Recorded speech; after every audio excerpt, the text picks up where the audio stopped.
Hey guys, Jason from CPP, and today I'm going to show you how to properly install CPP's traction bar setup.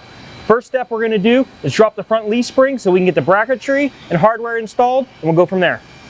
Undo the last nut on the U-bolt, pull the tie plate off.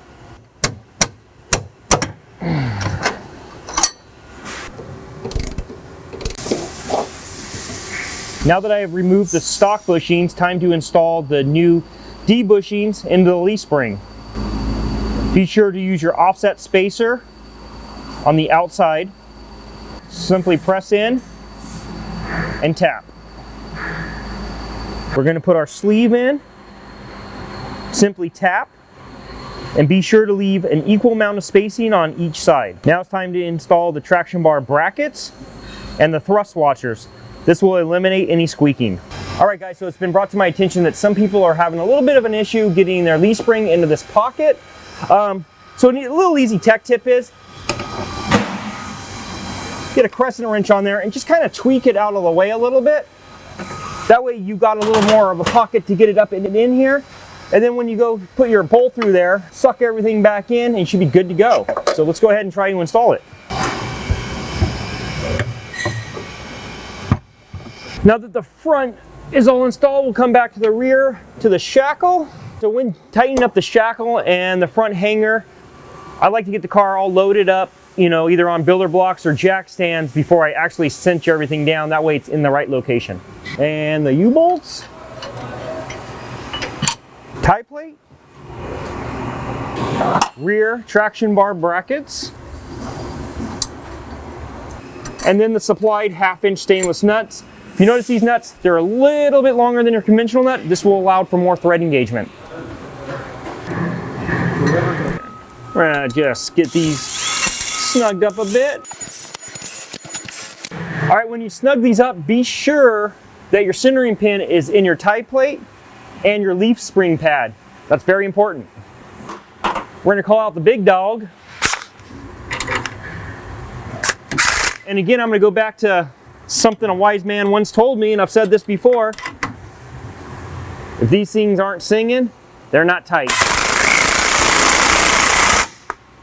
All right, all that's left is to get the shock installed in the tie plate, and then we'll go ahead and mount the traction bar.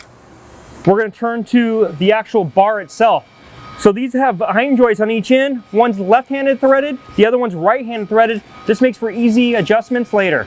Once you get the hinge joints in, be sure they're even on both ends. That way when you go to adjust them, they'll come in and out equally. Add this little sleeve in there. Get the back mounted. Now we're gonna move on to the front. This is where a lot of people get a little confused. Hopefully I can make this super simple for you. Spacers. And we're gonna take our top bracket, goes over the leaf spring, and we're going to line that up with our lower brackets. I like to just throw a bolt in there real quick, get everything nice and lined up. Then all that's left is the actual bar itself. Those slide right in between. Take your bolt. If you need to, you can adjust your bar length until it matches up like I have. Get that through there. Put your nut washer on there.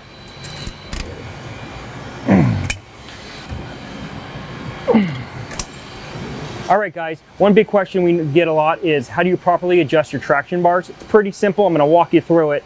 So I'm gonna do this in the air.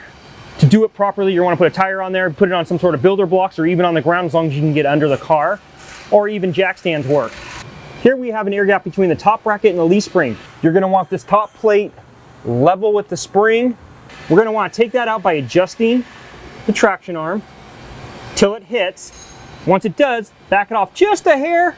Then you can take your locking nuts, tighten them up, and you're good to go. All right guys, so all that's left for me to do now is get the tires on the car, get it down on builder blocks, fine tune the traction bars, and see how she launches.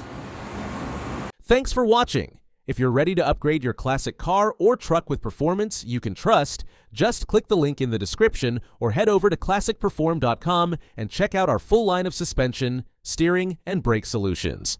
Don't forget to like, subscribe, and tap that bell so you never miss a build breakdown, install guide, or performance tip.